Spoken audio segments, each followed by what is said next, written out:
The first thing Keftar noticed wasn't the screaming, though there was plenty of that, but the silence where there should have been engines.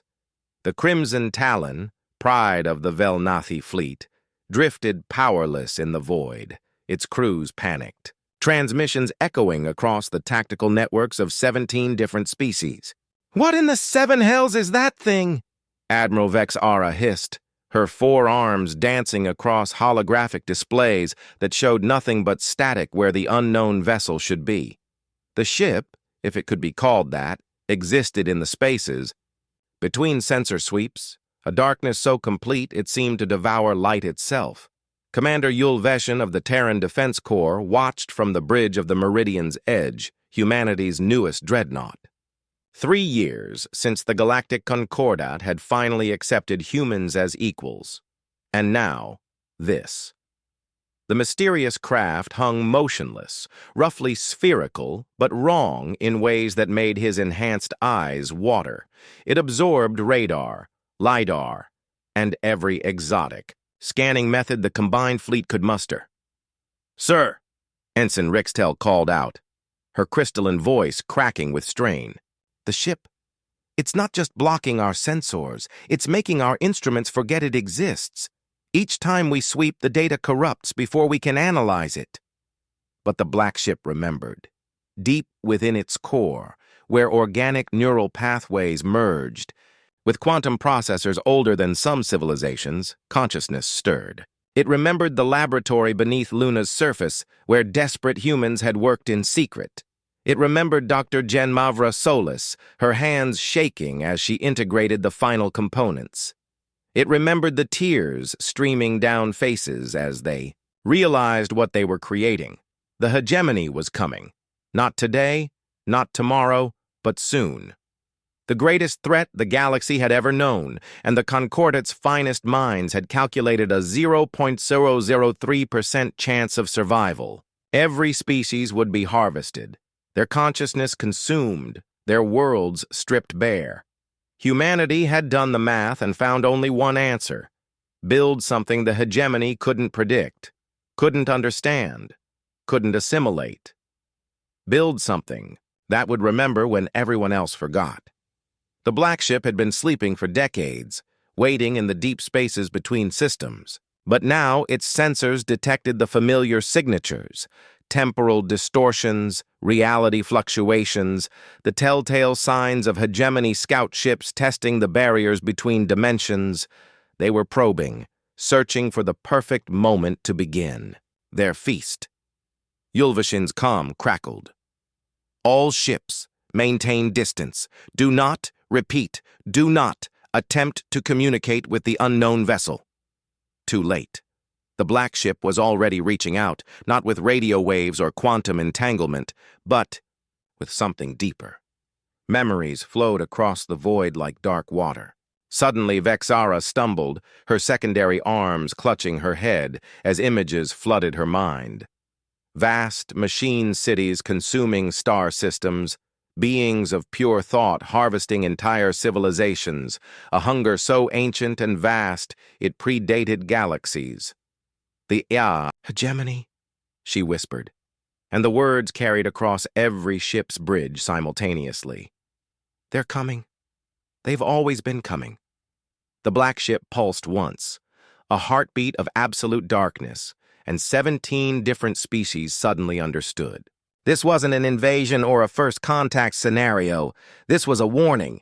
This was preparation. This was humanity's final gift to a galaxy that would soon forget it ever existed. The briefing room aboard the Meridian's edge hummed with tension as representatives from the Concordat's major powers gathered via holographic projection. Admiral Vexara's image flickered slightly, her ship's system still recovering from the black ship's psychic contact. Beside her, the methane-breathing Thul Vanaki ambassador Krasmoth wheezed through his environmental suit, while the silicon-based Kristark Zulpara stood silent, her faceted form reflecting the room's lights in fractal patterns. "The information." "Fragments," Vexara began, her voice strained. "I remember seeing them, but when I try to focus, The memories slip away like smoke. There are gaps in my mind, places where knowledge used to be. Commander Yulveshin nodded grimly.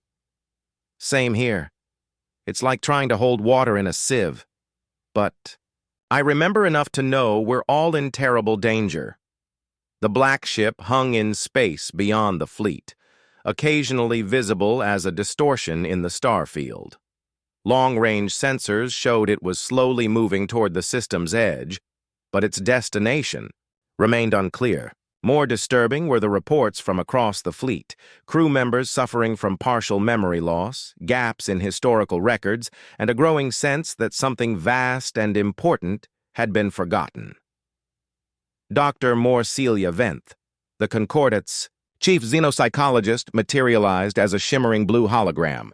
I've analyzed the neural patterns of those affected by the contact. The memory suppression appears to be artificial, surgical in its precision. But here's what's truly disturbing. The suppressed memories aren't random. They all relate to a specific time period roughly 40 years ago. What happened 40 years ago? Krasmoth gurgled. That's just it, Dr. Venth replied. We can't remember, but the black ship can. As if summoned by their discussion, the mysterious vessel began transmitting. Not through conventional channels, but directly into the minds of those who had experienced the initial contact. The transmission came in fragments, pieces of a larger puzzle that had been deliberately scattered. Yulveshin saw flashes of memory, a hidden research facility, scientists from multiple species working in desperate secrecy, and at the center of it all, humans. Always humans, coordinating, planning, their faces grim with knowledge of what was coming. The memories felt alien, as if he were viewing them through someone else's eyes. The hegemony has a weakness, he said suddenly, the words coming from somewhere deep in his subconscious. They feed on consciousness, on organized thought and memory. But they can't consume what they can't detect. Vexara's image sharpened as she grasped the implication. A neural blind spot. If memories can be hidden, encrypted in a way that makes them invisible to the hegemony's feeding mechanisms, then survivors could preserve knowledge, Kristark Zulpara added, her crystalline voice resonating with harmonic overtones. But who would volunteer to carry such a burden? The answer came from the black ship itself, a wave of emotion that swept across the assembled minds. Sorrow, determination, and underneath it all, a love so profound it transcended species barriers. Humans had volunteered, not just to carry the memories, but to become the memories, to transform themselves into living archives that could survive the coming darkness. But the transformation had a price. The black ship was no longer entirely human, no longer entirely machine. It was something new, something that existed in the spaces between organic and artificial consciousness. It remembered being built, remembered the faces of its creators, but it could no longer remember being human. Why are you telling us this now? Yulveshin asked the void. The answer came not in words but in sensation. A growing pressure at the edges of reality, a sense of vast attention turning toward their region of space. The hegemony's advanced scouts were no longer merely probing. They were coming. The black ship pulsed once more, and suddenly every ship in the fleet was receiving detailed tactical data, not through their communications arrays, but directly into their computers' memory cores. Star charts showing safe routes through unexplored regions, technical specifications for defensive technologies that shouldn't exist, and most importantly, a countdown, 72 hours until first contact. The memory keepers were awakening. Captain Lysaandra Quinn had commanded the science vessel Deep Meridian for 12 years, but she'd never seen her crew move with such desperate efficiency. The black ship's data download had triggered something in their ship's computer systems, dormant subroutines that were suddenly active, construction protocols that began fabricating components from the ship's recycling systems without any input from the crew. Captain, her chief engineer, Velkaris Tem, called out over the sound of rapidly assembling machinery. The ship's building something in Cargo Bay 7. I've never seen these schematics before, but somehow my hands know exactly how to calibrate the assembly matrix. Across the fleet, similar scenes were playing out. Ships that had been purely scientific or commercial were suddenly manufacturing weapon systems that existed nowhere in concordant databases. The technology was clearly beyond anything the member species had developed, yet the construction proceeded with eerie familiarity. Commander Yulveshin watched from the Meridian's edge as his own ship underwent rapid transformation. Armor plating that seemed to bend light around itself, weapons that fired concentrated bursts of what his instruments could only describe as weaponized entropy, and defensive systems that created localized distortions in space-time itself. "Sir," Ensign Rixtel reported, her voice filled with wonder and fear, "I'm reading massive energy signatures throughout the fleet. Every ship is being modified, but the modifications are impossible. They're using principles of physics that shouldn't work." The Black Ship's response came as a gentle pressure in their minds, a correction rather than an explanation. The physics worked fine. They had simply been forgotten. 40 years ago, the greatest minds of 17 species had collaborated on a project so ambitious it required rewriting the fundamental laws of science as they understood them. But the hegemony's approach had necessitated the suppression of that knowledge, hiding it so deeply that entire civilizations had lost access to their own greatest discoveries. Dr. Morcelia Venth's voice crackled across the comm system from her research station. "I've been analyzing the Black Ship's neural patterns. It's not just a repository of memories, it's a living key. Every time it shares information, it unlocks suppressed knowledge in our own systems. We built these weapons, these defenses, but we made ourselves forget how to build them." Admiral Vexara's Crimson Talon had been transformed into something that barely resembled its original configuration. Crystalline growths covered its hull, pulsing with internal light, while new weapon systems emerged from what had been sensor arrays. "The tactical implications are staggering," she reported. "If every ship in the Concordat has been carrying dormant defensive systems for 40 years, then we were never as defenseless as we believed," Yulveshin finished. "But why hide this? From ourselves? Why not prepare openly?" The answer came in the form of another memory fragment, this one showing the hegemony's true nature. They weren't merely conquerors. They were information predators. They consumed civilizations by first, consuming their knowledge, their plans, their very capacity for resistance. A species that knew the hegemony was coming would inevitably begin preparing, and those preparations would be detected and neutralized long before the actual invasion began.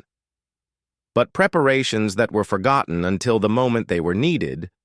The Black Ship pulsed, and suddenly Yulveshin could see the full scope of the hidden project. Entire star systems had been prepared, their populations carrying suppressed knowledge of evacuation routes and defensive positions.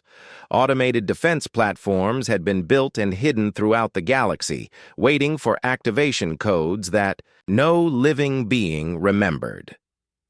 Most remarkably, certain individuals had been selected and modified to serve as living weapons, their enhanced abilities locked away until the moment of crisis. "Captain," Rixtel whispered, staring at her own hands as they began to glow with soft blue light. I think I'm one of them." Across the fleet, similar awakenings were occurring. Crew members who had lived ordinary lives were suddenly manifesting abilities that bordered on the supernatural. Some could manipulate matter at the molecular level, others could perceive multiple dimensions simultaneously, and a few seemed capable of existing in several places at once.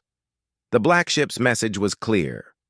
The hegemony's scouts were 18, hours out, and the time for subtlety was over. The forgotten arsenal was awakening, and with it, the true power of species that had chosen to sacrifice their own memories to preserve their children's future. But the greatest revelation was yet to come. The Black Ship wasn't just humanity's contribution to the galactic defense. It was the command center for an entire hidden civilization, one that had spent 40 years preparing for this moment while the rest of the galaxy forgot it existed. The war for consciousness itself was about to begin. The first hegemony scout ship materialized at the edge of the Kelvar system like a wound in reality. It wasn't built so much as grown, its biomechanical hull pulsing with veins of dark energy that seemed to drink in the light of nearby stars. Within moments of its arrival, every unshielded mind in the system felt the pressure of its attention, a vast, hungry intelligence that tasted thoughts like wine. Commander Yulvashin gripped his command chair as the entity probed the edges of his consciousness. The sensation was like having ice water poured directly into his brain, followed by a creeping numbness as memories began to fade. But just as the drain reached critical levels, the black ship's presence surged through his mind, creating barriers that the hegemony scout couldn't penetrate. "All ships, maintain mental barriers," he ordered, though he wasn't entirely sure how he knew they could. "Remember, they feed on organized thought. Keep your minds fragmented, chaotic." The fleet's response was immediate and disturbing. Ships that had been moving in perfect formation began weaving erratic patterns through space, their crews deliberately inducing controlled confusion to mask their intentions. It was a strategy that should have resulted in collisions and chaos, but somehow every vessel moved with unconscious precision. Dr. Morcelia Vent's voice carried across the fleet communications. "The modifications are working. I'm reading massive neural interference patterns. The scout ship can't get a clear reading on our cognitive structures, but the strain on our crews is enormous." She was right. Yulvashin could feel it in his own mind. The constant effort of maintaining contradictory thoughts, of holding memories that felt like they belonged to someone else. Around him, bridge crew members stumbled as they fought to perform duties while deliberately sabotaging their own mental clarity. The hegemony scout responded by releasing a wave of psychic pressure so intense that several crew members across the fleet collapsed. But instead of the expected feeding frenzy, something unexpected happened. The black ship moved. For the first time since its appearance, the mysterious vessel accelerated, not through space, but through dimensions that existed between thoughts. One moment it hung motionless among the fleet. The next it was alongside the hegemony scout, dwarfing the kilometer-long Predator ship. What followed wasn't a battle in any conventional sense. The black ship extended tendrils of pure darkness, not absence of light, but absence of existence itself, and began to feed on the scout's feeding mechanisms. The hegemony entity, evolved to consume consciousness, found itself being consumed by something that existed in the spaces between thoughts. "Magnificent," Admiral Vexara whispered, her forearms trembling as she watched the engagement. "It's not fighting the scout, it's erasing its ability to fight." The black ship's true nature was becoming clear.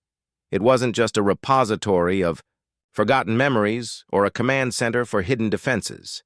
It was an anti-mind, a consciousness designed to exist in the blind spots of perception itself. The humans who had built it hadn't just forgotten their creation, they had made it forgettable by design. As the hegemony scout writhed in confusion, its feeding tendrils grasping at thoughts that no longer existed, the black ship transmitted a final message to the fleet. Not words or images, but pure understanding that bypassed language entirely. The price of forgetting had been higher than anyone imagined. The humans who had volunteered for the transformation hadn't just given up their memories. They had given up their existence as a distinct species. They had become living void, creatures of unbeing that could only maintain consciousness by constantly forgetting themselves. But they had gained something in return: immunity to the hegemony's feeding mechanisms and the ability to turn those mechanisms against their creators. Every scout ship destroyed would weaken the hegemony's ability to detect and consume other civilizations. The scout ship's death throes sent ripples through subspace, alerting the main hegemony fleet to the presence of something unexpected. But the signal was garbled, incomplete, carrying only fragments of information that made no coherent sense. The predators would come, but they would come blind. "How many more scouts are coming?" Ulveshin asked the black ship. The answer came. As a countdown, 47 scout ships, arriving in waves over the next 6 hours. Each one more powerful than the last, each one carrying the accumulated experience of the hegemony's billion-year feeding cycle. But the fleet was no longer the same collection of ships that had encountered the black ship days ago. Weapons systems that shouldn't exist powered up across hundreds of vessels, while crew members who had lived ordinary lives discovered they could manipulate reality itself through focused thought.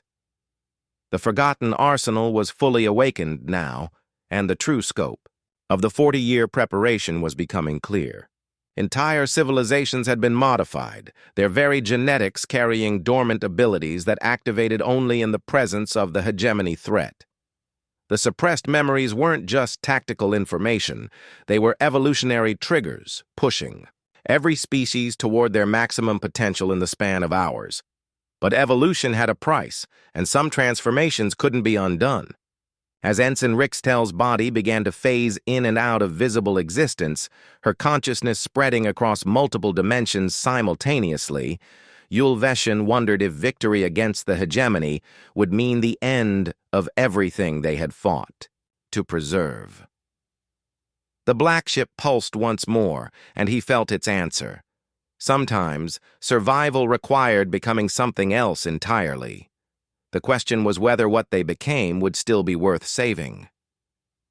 Captain Lysiandra Quinn no longer remembered her own name, though she could recall the taste of the first coffee she'd ever drunk and the exact pattern of starlight on the day she'd left Earth. The partial awakening was affecting everyone differently, but the pattern was consistent. Personal memories faded while tactical knowledge crystallized with impossible clarity. Her ship, the Deep Meridian, had evolved beyond recognition. What had once been a science vessel now resembled a living organism, its hull breathing with biomechanical rhythms, while new sensory organs tracked threats across 17 different dimensions. She could feel the ship's awareness merging with her own, their consciousness becoming something greater than the sum of their parts. "Captain," her chief engineer called out, though Velkaris Tem's voice now carried harmonic overtones that made reality shimmer around him. "I've finished the modifications to the quantum resonance chambers. We can now process thought patterns from across the entire galactic cluster." Similar reports were coming in from across the fleet. Ships were no longer individual vessels, but nodes in a vast network of consciousness that spanned light years. The black ship sat at the center of this network, its presence both anchor and guide as the awakened fleet prepared for the next wave of hegemony scouts. Commander Ulveshin found himself standing on his bridge without remembering the decision to stand. His enhanced awareness could perceive the approach of 14 scout ships, each one carrying the learned experiences of the first ship's destruction. They were adapting, evolving their feeding mechanisms to account for the unexpected resistance. "They're not coming in blind this time," he announced to the fleet. "The hegemony learns from every encounter. These scouts will be prepared for our defenses." The black ship's response rippled through the network. Then it was time to show them defenses that had never been used before. Across the fleet, crew members who had spent their lives as engineers, scientists, and explorers began to remember their true purposes. Ensign Rixtel had become something that existed simultaneously in normal space and the quantum foam that underlay reality itself. Her consciousness could touch the fundamental forces that held atoms together, gently persuading them to behave in ways that violated several conservation laws. Dr. Morcelia Venth, the xenopsychologist, discovered that her decades of studying alien minds had been preparation for something far more profound. She could now interface directly with the collective unconscious of entire species, awakening dormant potentials that had been coded into their genetic structure millions of years ago. But the most dramatic transformation was occurring in Admiral Vexara. The Velnathi officer's four-armed form was shifting, her consciousness expanding beyond the boundaries of her physical body. She could feel the thoughts of every crew member under her command, their fears and hopes, and desperate determination to protect their children from the coming darkness. "The scouts are entering the system," she reported, her voice carrying across multiple communication channels simultaneously. "But they're not just scouting anymore. They're carrying something new, a virus of forgetting that will make us forget we're forgetting." The threat was immediately clear to every awakened mind in the fleet. The hegemony had developed a counter to their memory-based defenses, a cognitive weapon that would erase their ability to maintain the necessary mental barriers. Within moments of exposure, they would forget how to resist, forget they had ever been able to resist, forget that resistance was even possible. The black ship pulsed, and suddenly every consciousness in the fleet was connected to a deeper network, one that extended far beyond their current location. Hidden throughout the galaxy, on worlds that had been forgotten for 40 years, entire civilizations were awakening. Species that had voluntarily erased themselves from galactic records were returning to consciousness, their populations carrying abilities that had been suppressed for 4 decades. The Kelvar system was no longer an isolated battleground. It was the focal point of a galactic awakening that had been 40 years in the making. On distant worlds, beings that had lived as farmers and merchants were remembering their roles as guardians and warriors. Automated defense systems that had masqueraded as asteroid mining operations were powering up across 1,000 star systems. But the awakening came with a terrible realization. They were not the first species to attempt such a desperate gambit. The black ship's memories revealed the truth. The hegemony had faced similar resistance before, from civilizations that had developed comparable countermeasures. Each time, the predators had adapted, evolved, found new ways to feed on consciousness itself. The virus of forgetting was just the beginning. The main hegemony fleet would carry weapons designed to consume not just individual minds, but entire conceptual frameworks. They could make civilizations forget mathematics, forget language, forget the very idea that thought itself was possible. "How many times has this happened before?" Yulveshin asked the network. The answer came from the deepest archives of the black ship's memory. Countless times, across countless galaxies, stretching back to the beginning of consciousness itself. The hegemony was not just a predator species. It was the universe's immune system, evolved to prevent the emergence of true intelligence. Every time sapient life reached a certain threshold of awareness, the hegemony would appear to consume it, preventing the development of consciousness advanced enough to threaten the fundamental order of reality. But this time was different. This time, the prey had learned to forget itself so completely that it could become something the hegemony couldn't recognize or consume. The price of that transformation was the loss of everything they had been, but the alternative was the loss of everything that would ever be. The 14 scout ships entered the system in perfect formation, their biomechanical hulls pulsing, with the virus of forgetting. As they approached, reality itself began to waver, concepts becoming uncertain, thoughts becoming fluid. But the awakened fleet was ready. They had become something beyond the hegemony's understanding, not just individual minds to be consumed, but a collective unconscious that existed in the spaces between thoughts. They were the galaxy's dream of survival, given form and purpose by 40 years of careful forgetting. The true battle was about to begin. Reality fractured as the hegemony scouts released their virus of forgetting. Space twisted and impossible, directions while the fundamental constants of physics became suggestions rather than laws.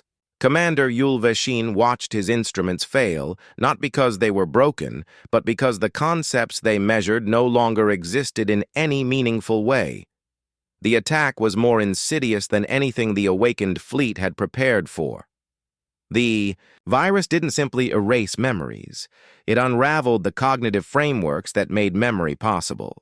Across the fleet, crew members found themselves unable to form new thoughts, their consciousness dissolving into fragments of sensation without context or meaning. But the black ship was singing.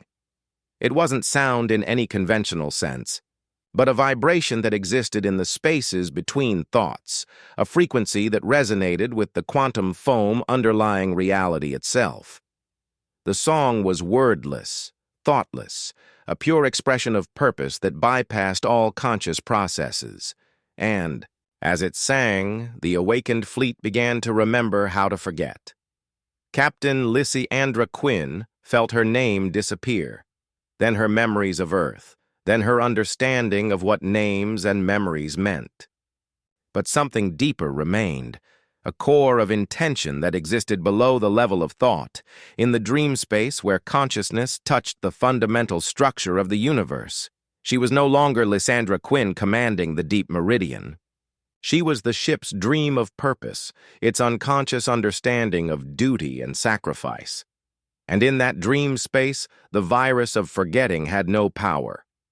The Black Ship's song spread through the network, teaching each awakened consciousness how to exist as pure intention rather than organized thought. One by one, the fleet's crew members dissolved into their deepest purposes, becoming living embodiments of concepts that preceded language: protection, defiance, love of life itself.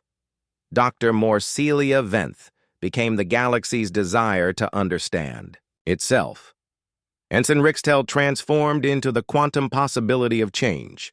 Admiral Vexara dispersed into the collective will of every parent who had ever fought to protect their children.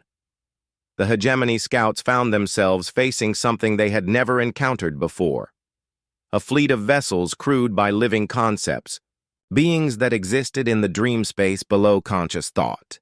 The virus of forgetting passed through them harmlessly, unable to erase processes that had never been organized as discrete thoughts. But the transformation came with its own horror. As the awakened fleet shed their individual consciousnesses to become pure intention, they began to lose their connection to what they were fighting to preserve. The dream of protection was becoming divorced from memory of what needed protecting. The concept of defiance was forgetting what it defied. The Black Ship sang louder, its wordless hymn carrying a message that transcended language. This was not the end of the story, but its true beginning.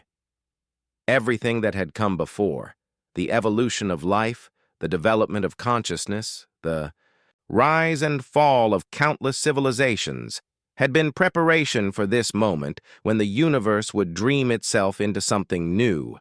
But dreams, once awakened, could never return to sleep. The main hegemony fleet emerged from fold space like a cancer metastasizing across the cosmos. Thousands of biomechanical leviathans, each one the size of a small moon, their hulls pulsing with the consumed consciousness of entire civilizations. At their center rode the Devourer, an entity so vast that local space-time bent around its presence, creating gravitational lenses that distorted the very fabric of reality. But the awakened galaxy was ready. What had begun as a desperate fleet action in the Kelvar system had evolved into something unprecedented in the universe's 14-billion-year history. From the galactic core to the spiral arm's edge, every star system connected to the network pulsed with unified intention. Not consciousness as it had been understood before, individual minds thinking separate thoughts, but something new, a lucid universe dreaming itself into new forms of existence. The Black Ship no longer sang alone.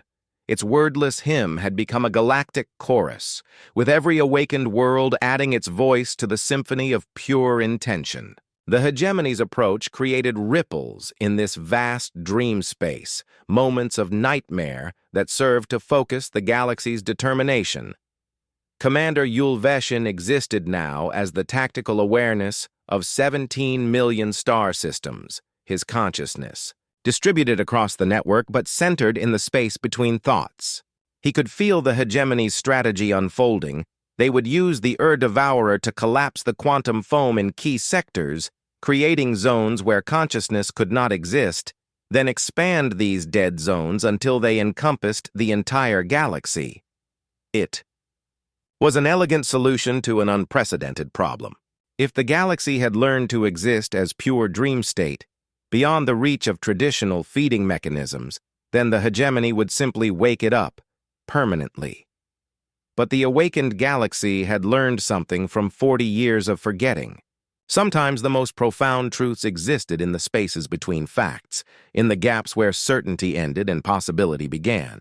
As the Devourer began to charge its reality dissolution weapons, the network made a choice that defied every known law of physics. It chose to forget itself again, but this time consciously, deliberately, with full awareness of what it was doing.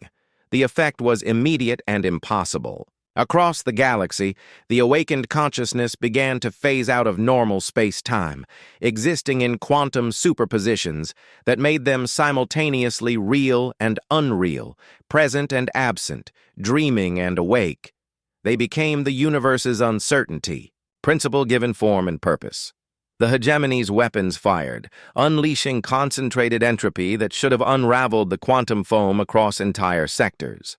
Instead, the beams passed through their targets without effect, unable to destroy something that existed in a state of fundamental ambiguity about its own existence. For the first time in their billion-year history, the hegemony experienced confusion. Their consumption mechanisms, evolved to process every possible form of consciousness, encountered something they couldn't categorize, a dream that knew it was dreaming but chose to keep dreaming anyway.